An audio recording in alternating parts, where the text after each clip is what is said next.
Class 11-এর Bangla final পরীক্ষা আর কিছুক্ষণ পরেই শুরু হবে। তার আগে যে সময়টুকু রয়েছে এই সময়টুকুকে তুমি কাজে লাগাও। একই সঙ্গে প্রশ্নপত্র নিয়ে যেখানে যেখানে তোমার মধ্যে দ্বিধাদ্বন্দ্ব আছে সেটাও আমি তোমার দূর করে দেব। যেমন বিতর্ক কেমন ভাবে লিখতে হবে, এটা নিয়ে তোমরা অনেকেই প্রশ্ন করছো। উত্তরটা আমি বলি। তোমাদের দুরকম প্রশ্ন থাকতে পারে বিতর্কের জন্য। যদি দেখা যায় তোমাদের প্রশ্নপত্রে বিতর্কতে পক্ষে বিপক্ষে দুটো মতই লিখে দেওয়া আছে, তাহলে তুমি পক্ষেও লিখতে পারো বিপক্ষেও লিখতে পারো। আর যদি দেখা যায় প্রশ্নপত্রে শুধুমাত্র পক্ষে লিখে দেওয়া, তাহলে উত্তরটা তোমাকে বিপক্ষেই লিখতে হবে। এক একটা স্কুলে নিয়ম আলাদা। তাই যখন তোমাদের আজকে প্রশ্নপত্র হাতে দেওয়া হবে, যে স্যার ক্লাসে গার্ড দেবেন তার কাছে একবার বিষয়টা তোমরা শুনে নিতে পারো। তার মানে এইটা এখন তোমরা আমায় বলতে পারো, স্যার তাহলে আমি পক্ষে প্র্যাকটিস করে যাব না বিপক্ষে? আমি তোমায় এটুকু বলতে পারি, বিপক্ষে প্র্যাকটিস করে গেলে তুমি বেশি লাভবান হবে। এবার রচনায় আসি। রচনা মানুষ মানচিত্র, এটা নর্মাল রচনা। একটা ছকের মধ্যে কয়েকটা পয়েন্ট লিখে দেবে। তোমার প্রশ্ন, এই পয়েন্টগুলো কি উত্তরে থাকা লাগবে? অবশ্যই। তুমি যে রচনা লিখবে তার মধ্যে মানুষ মানচিত্র বা ছকের মধ্যে যে কথাগুলো লেখা সেগুলো থাকা লাগবে। ওই নামটাকেই পয়েন্ট করতে হবে এমন কোনো মানে নেই। তুমি তোমার মতো করে পয়েন্টের নাম দিতে পারো, কিন্তু যে অংশগুলোর কথা বলা হয়েছে ওই অংশগুলো যেন তোমার লেখার মধ্যে থাকে, এটা মাথায় রাখতে হবে। ওর থেকে বেশি বিষয় তুমি লিখতে পারবে, কম লিখতে পারবে না। রচনা এবং বিতর্কের মধ্যে যে কোনো একটা তোমাকে লিখতে হবে। এখানে স্কুলে যাদের যা বলেছে সেই রকম প্রশ্ন হবে। দেখো 11-এর সেই অর্থে সত্যি সাজেশন হয় না, কোনো সাবজেক্টের হয় না, কারণ পশ্চিমবঙ্গে কয়েক হাজার স্কুল। তোমার স্কুলে যেটা আসবে না পাশের স্কুলে সেটা আসবে। মানে এক এক স্কুলে এক এক ধরনের প্রশ্ন হবে। আমি স্টুডেন্টদের সঙ্গে কথা বলতে গিয়ে দেখলাম অনেক স্কুলে সিলেবাসের বাইরেও দিয়েছে। তো তোমাদের স্কুলে ক্লাস টিচার ক্লাসে যা করিয়েছেন সেটাই তোমাদের জন্য সাজেশন।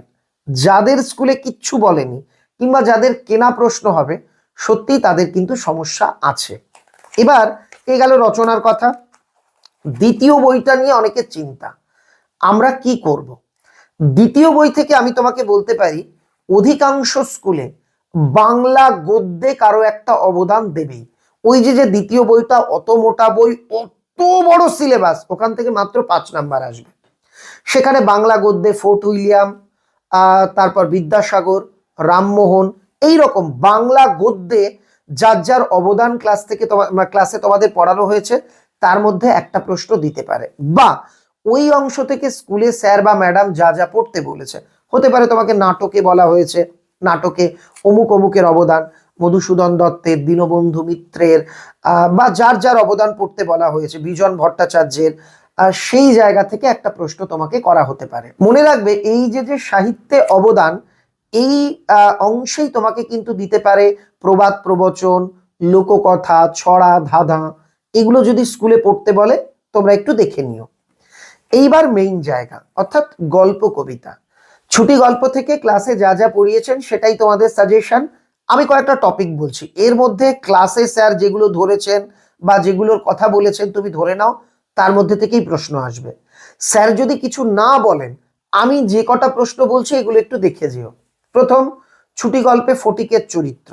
দ্বিতীয়, মামা বাড়িতে গিয়ে ফটিক কি দুরবস্থায় পড়েছিল। তৃতীয়, একটা লাইন আছে একদম গল্পের শেষ লাইন, যে মা এখন আমার ছুটি হয়েছে, এখন আমি বাড়ি যাচ্ছি, এই লাইনের তাৎপর্য।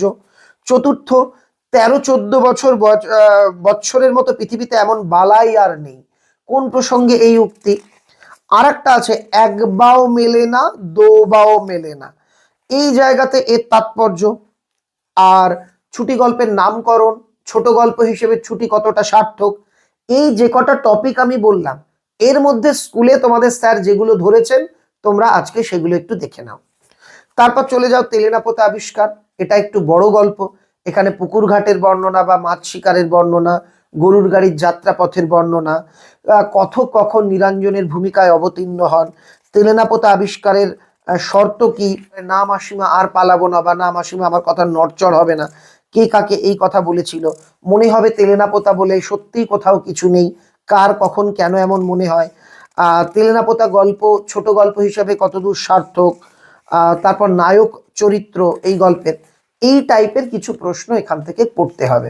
সত্যি কথা বলতে তেলেনাপোতার থেকে তুমি যদি ছুটি গল্পটা পড়ো তাহলে অল্প সংখ্যক প্রশ্ন পড়ে কমন পাওয়ার একটা সম্ভাবনা আছে। এমনকি কোনো কোনো স্কুলে শুনেছি ছুটি গল্প থেকে ওই যে প্রথমে যে কাঠ ঠেলার যে একটা খেলা খেলতে গেছিল তারা, ওই জায়গা থেকেও প্রশ্ন করা হতে পারে।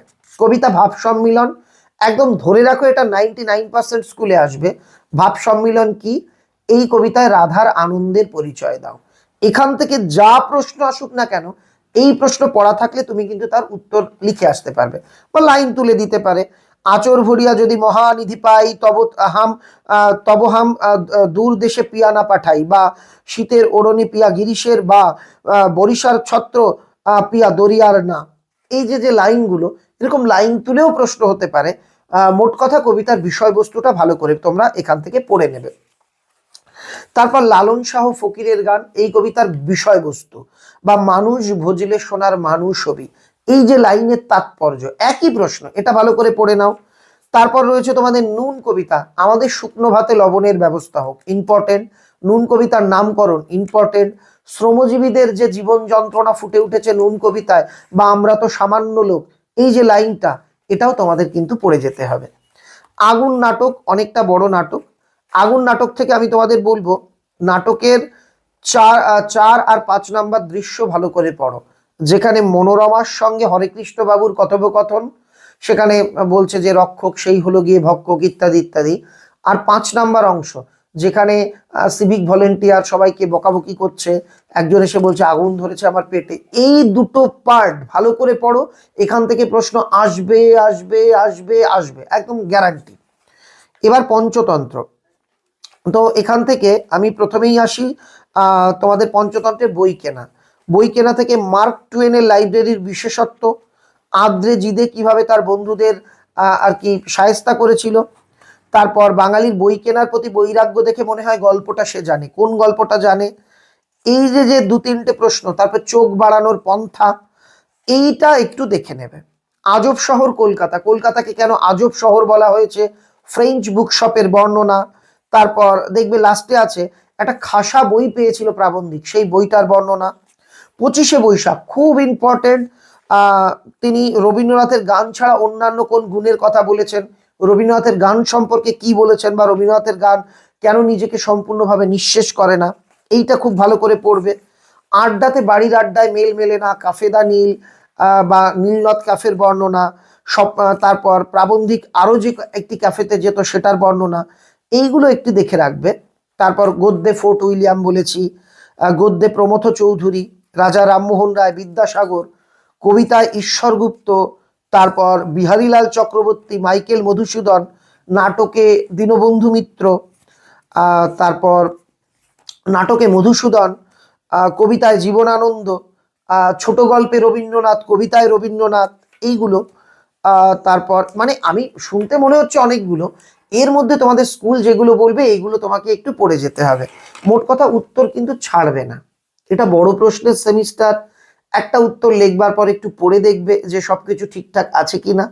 আর যেরকম টপিক বললাম এর মধ্যে থেকেই দেবে। তবে ওই একটা কথা, স্কুল যেহেতু প্রশ্ন করবে, কোনো কোনো স্কুলে একটু অচেনা প্রশ্ন হবে, কোনো স্কুলে খুব কমন প্রশ্ন হবে, প্রশ্ন সব স্কুলে একরকম হবে না। তাই তোমাদের ক্লাস টিচার স্কুল ছুটির আগে ক্লাসে যেগুলো বারবার পড়িয়েছেন, যেগুলো রেডি রাখতে বলেছিলেন, সেগুলো কিন্তু তোমাদের ভালো করে রেডি করে যেতে হবে। সবাই ভালো করে পরীক্ষা দাও, সবার জন্য আমার শুভকামনা রইল।